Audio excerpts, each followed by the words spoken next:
My name is Erna, although some of you know me as Erna or Erna. I'm a proud Greenhouse Scholar, class of 2017. Growing up in America and having parents who are immigrants, there is one unwritten responsibility. You must achieve more than they ever could. I was also inherently aware that I was hailed as lucky. As a child, my mother told me that I was lucky because I could fit in anywhere. I am American because I've grown up here since I was an infant. I am Croatian because I was born there. I am Bosnian because I speak my mother language with a Bosnian accent. I am Catholic because of my mother's faith. I am Muslim because of my father's religion. My parents dared to be together and were forced to flee their homeland to escape ethnic cleansing. Therefore, I am also a part of a diaspora, a scattered community, separated from my ancestral homeland. All of these pieces, in all honesty, left me feeling untethered to and evaded by a particular community.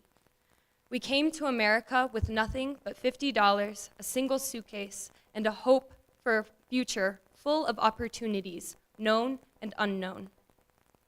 It was a seed of hope planted for us among the ashes of broken English, longing for our family and our country, and the awareness that it would not be easy to start anew. In my immigrant family, education and hard work were the way to rise. I learned it as I watched my mother work 2 jobs to put food on the table. I lived it as my family of 6 remained grateful for our small 2-bedroom house. I breathed it when I taught my father, who had a 4th grade education, the Pythagorean theorem. As a 9th grader, I told my counselor I would be valedictorian of my class at Aurora Central High School.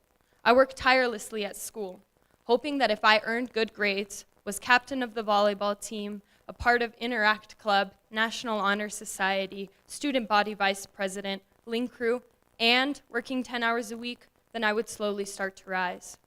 4 years later, I made good on that promise to be a valedictorian.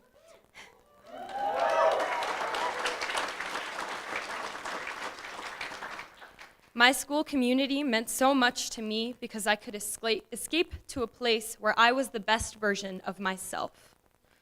At the same time, I could not be that way in other aspects of my life. The daring, ambitious young woman my teacher saw was not the same person at home.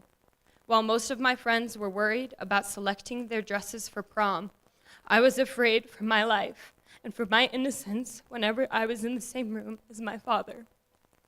The person I knew had become someone I no longer recognized, full of rage and abuse. It was as if he were a blade clipping my wings. I submitted my application to Greenhouse Scholars in January of 2013. 3 days later, I ran away from home after being badly beaten by my father. My trauma didn't end there. I woke up the next morning to hear the news of my father's attempted suicide. After being in a coma for a month and 3 days, we took him off life support.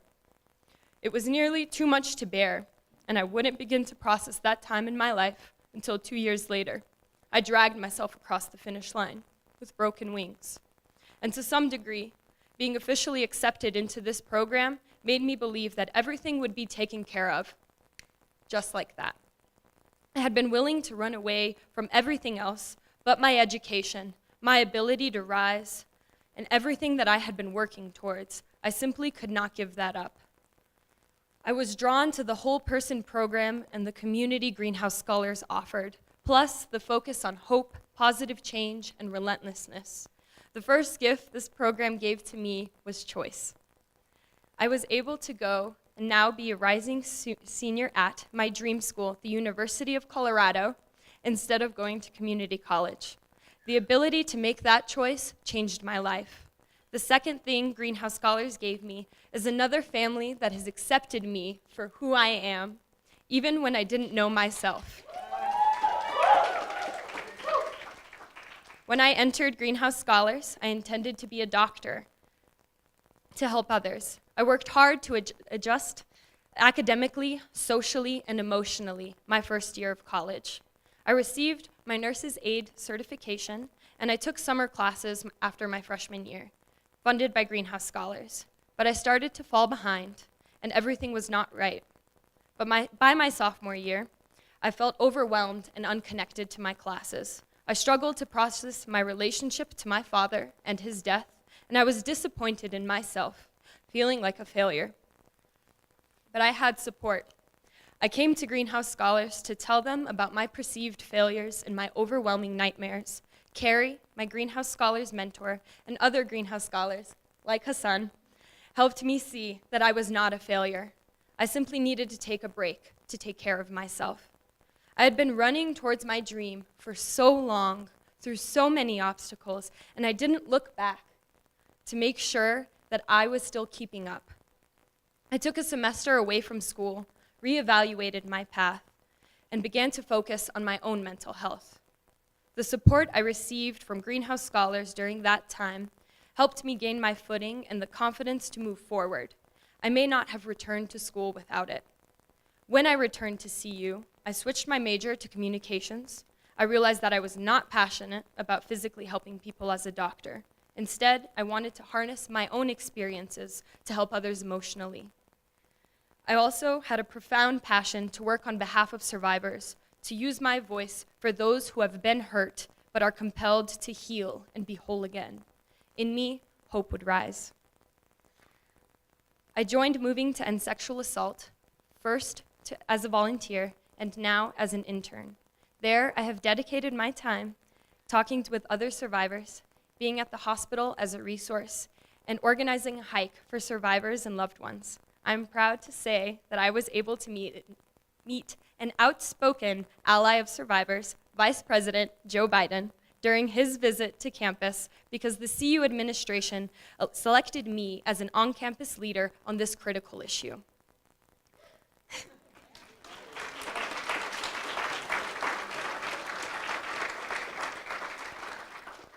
I also co-organized a rally at the Denver Capitol with fellow scholar Nadine to bring awareness for the plight of refugees. We held a candlelight vigil, and as the MC of the event, I found strength and power in giving the girl that I knew a voice, a chance to share my story. I took that energy and founded a chapter of Students Organized for Syria at CU to raise awareness specifically for Syrian refugees. As president, I've led multiple events in the past year to create consideration of and empathy for those who are often minimized and muted. I would not have sought out these roles if not for Greenhouse Scholars, the Greenhouse Scholars community that reminded me that I am brave, I am loved, I am relentless, I am capable, and I have a voice.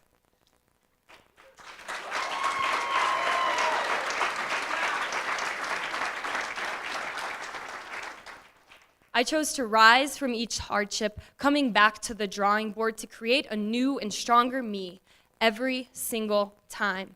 From scared and timid at home to an unapologetically, loudly empowered survivor of abuse. The community of Greenhouse Scholars cultivated me, challenged me, and supported me to grow into the young woman I am. Pete interviewed me and saw a spark. Carrie, my mentor, was there to ground me. Lindsay made me feel comfortable enough to share the saddest parts of me. Annika invited me over for wholesome vegan meals. Nadine grew my ability to advocate for others. There are so many more examples, talking with scholars here at each symposium and receiving the support of our community and guidance to help others in our community. All of you have inspired me to grow. I started by talking about luck. In reflection, some of my story may have been luck, but so much more of it was relentlessness. As each of you scholars are keenly aware, it is relentlessness in the face of adversity. It is the deliberateness of being accountable. It is the leadership in creating a community that makes you who you are. It is finding a community, this community, in which you are able to access people and resources who encourage your varied passions to go out there and create positive change. Through my relentlessness and with this community, I recognized my passion to help others who have endured similarly. In my role as a leader in victims advocacy, now and in the future, I will be able to help people like I have been helped in my journey, and I will stretch myself to create new ways to help others. From the bottom of my heart, thank you to the Greenhouse Scholars community for enabling me to fly. In closing, scholars, stay inspired and stay relentless. Lean on each other, learn from each other. Embrace this community of caring people who surround you, who will help you when you feel you failed, and also when you've picked yourself up. And most of all, stay unapologetically you.